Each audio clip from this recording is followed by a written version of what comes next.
What's up and welcome back to another video. Today we're going to be talking about Borderlands 2 in 2014 and how it was different. And I'm also going to bring along a longtime friend of mine. We met back in grade school. I want to say it was honestly like 4th, 5th grade. And Borderlands really helped us come to our friendship. So I wanted to bring him along to help reminisce on the good old days. You guys may know him on the channel as Cootin. Damn straight, it's Cootin, people. We're here. So a lot of you might be wondering, what the hell is this video even about? So tonight I was sitting here and I haven't seen him in a while, and I was just thinking about all the good times we had growing up playing this game as kids. All the different nights staying up late before school trying to get legendaries, sometimes not even getting the damn things, but it was just the journey and the fight to even try and get those legendaries to drop in the first place that kept us coming back. So I wanted to bring him along to kind of share those stories and look back on those times when we were a lot younger. Things were a lot simpler.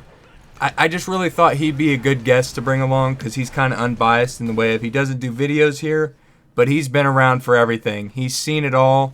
Not only are we going to talk about the stories and reminisce on the good old days, but I actually have a little bit of footage recorded on the good old iPhone 4 from back in the day when me and Cootin here used to be grinding out them legendaries when we were 11 years old. So you know what? I think that's the best way to go ahead and start this video. I'm just going to go ahead and pull this clip up now.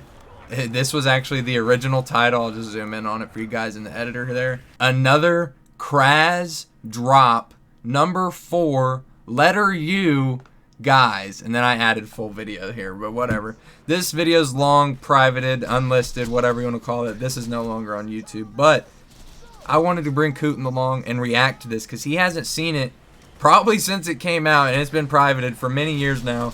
This wasn't from like 2012 or anything like that. That's why I put 2014 in the title, because that's when this clip was.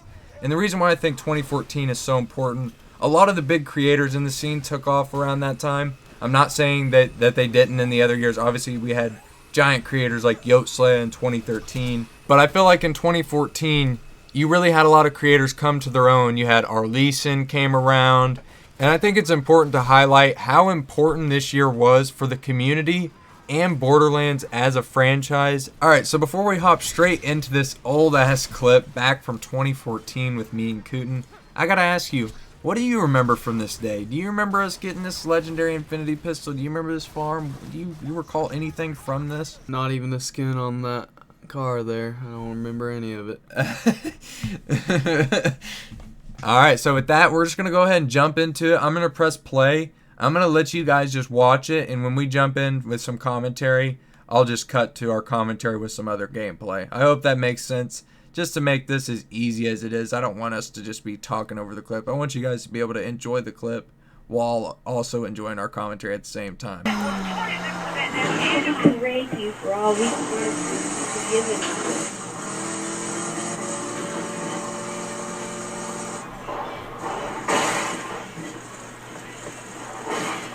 How'd you get out?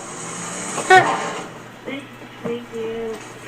Gave you a little boost there. Can we just take in how awesome this 480p is real quick? It is beautiful. It's just like I remember.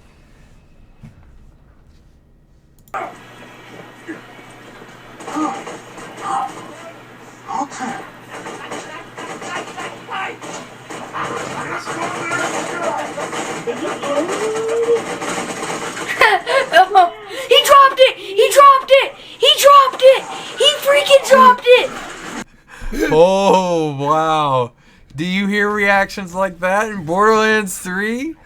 Okay, no. But in all seriousness, it's like, wow. Did you hear that little kid Hellfire? Just flipping the fuck out. And we haven't even heard you yet, have we, really? No, we haven't. Dude, don't pick it up! Don't pick it up! Don't pick it up, don't pick it up. Oh, wait, it's right here. It is a 5. Wait, it's a regular. He goes, it's a fire. No, it's a regular. It sounded kind of disappointed, honestly. Well, look, you would think You look at this at first and you look at it and you're like, oh, is that OP8? No. Look at the 52 damage. I was level what? 50 something? I think you had to been level 50 something or high 40s. And we were in normal mode. We didn't even care. We were so trash at the game that we just wanted legendaries. We enjoyed just seeing them drop. We didn't even give a shit whether they were good. Do you have anything else to add? I'll be honest, I didn't realize we were level 60 till now. We were that bad. We were that bad, dude. Yikes, man. Yeah, this was the character I've talked about in videos before. This is the Zero, where we got boosted by this dude. His name was Stonefin back in the day. And he pretty much ruined this character for me. I don't know if he did the same to your Salvador. Oh, he definitely power leveled me. Someone did. Did he ruin it? Let's be real. Yeah, it is ruined. It needs deleted. Yeah, back in the days, if you guys didn't know, people used to basically mod their game and have modded weapons and fucking power level people. And so me and Cooten ran into this dude. Well, I mean, I met him and I introduced him to Cooten. His name was Stonefin. And he's just some dude on Xbox 360, and he basically ended up power leveling us when the level 61 cap came out and shit. Ruined our characters. But basically, you know, they say everything happens for a reason. Because of that, we had to pretty much learn how to play the game on our own after that, for the most part. I know you still did a little bit of cheese and stuff after that, but for the most part, you learned a lot more about the game after all of this, right? Absolutely. I remember always jumping out at the perfect time. Right when we get out of the cars, I meant to mention that. The perfect what? Remember how why'd you jump out? Well, if you hit the car perfectly.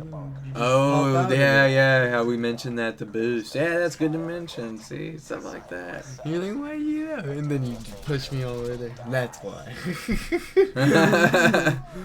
Oh, dude, listen to our little voices. You can hear me in the background a little bit, but it's just comparing them to now.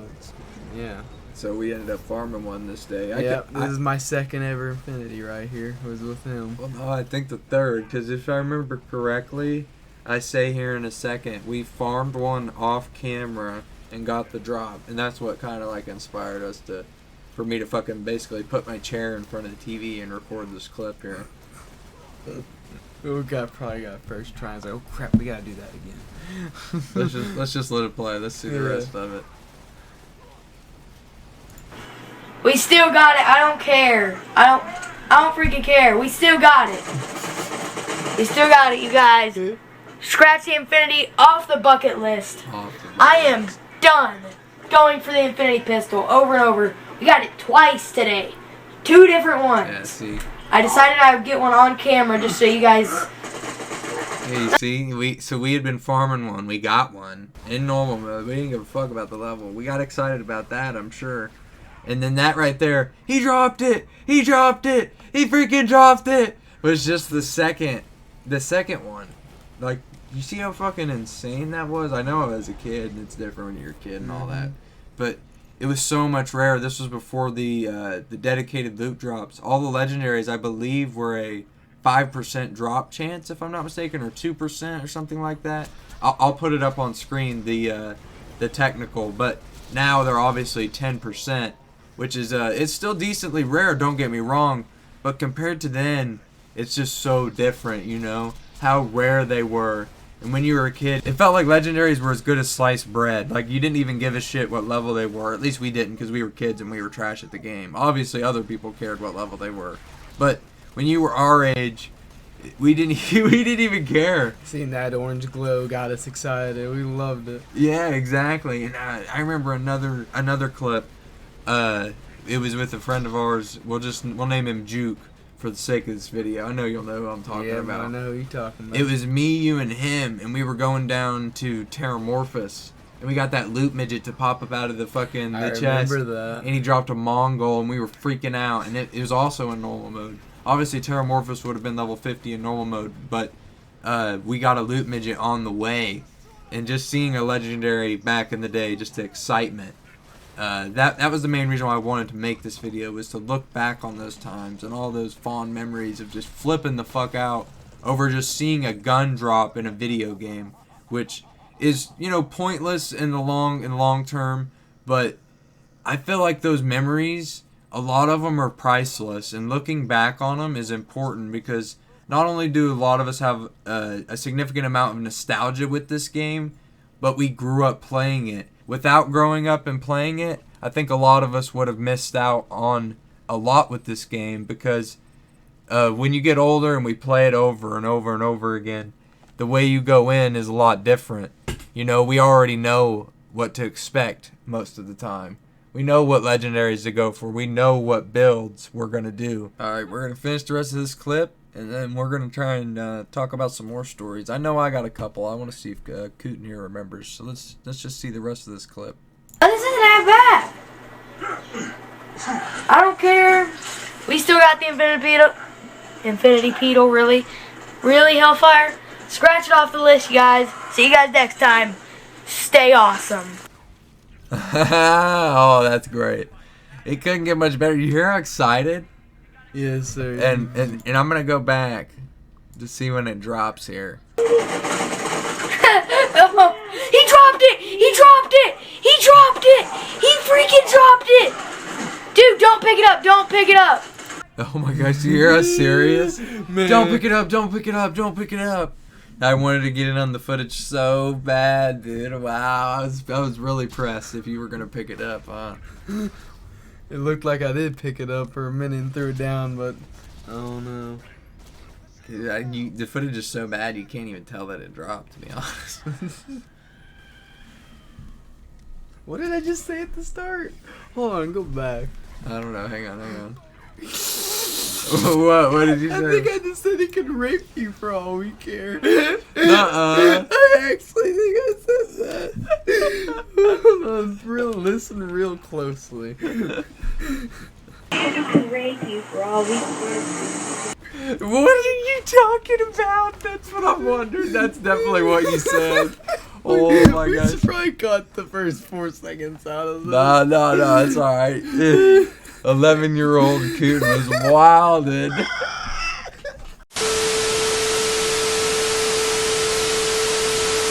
We're just now realizing what he said there, and I'm wondering what you were even talking about. I have no idea. Obviously, we had no idea what that word even meant at the time. I don't think you guys are going to fucking sit here and harp about 11-year-old him saying something stupid like that. I actually knew exactly what I knew at the time. I thought it meant... I just knew it happened in federal prison. That's all I knew at the time. Keep in mind, this has been off YouTube for many, many years now. And, I mean, not even for that reason, because I can't remember that he even said that. I didn't know he said that until just now. Because he has... Our voices are so squeaky. Like, that's honestly pretty bad. But, you know, that's what growing up with the internet does to you, I guess. Right? I love hearing how squeaky our voices are compared to now. Listen to you from then to now is trippy. My reason for bringing all that up is times were a lot simpler, you know? I didn't fully understand the internet yet, even though I was watching these different creators on YouTube and they were giving me all this advice on this game. I didn't fully understand what was going on yet, but I'm so glad that I kept in touch with Borderlands 2 and I'm able to look back on it and understand it better, if that makes any sense. Like, it all makes sense to me what happened back then, you know, with Yote Slayer blowing up the community, and then you had guys like Mac coming in, and, you know, other creators just making this community thrive, and it just felt so special back then. So now that we got the reminiscing kind of out of the way, I just wanted this to be a retrospective on how important that year was to Borderlands 2. Not only did we have all these little memories and shit that we look back on, and there's even a couple more stories that maybe someday we'll delve into, but you had so much go on while the game had like the last of its content release. I believe it was Tiny Tina's and Son of Cromrax was the last actual DLC for Borderlands 2.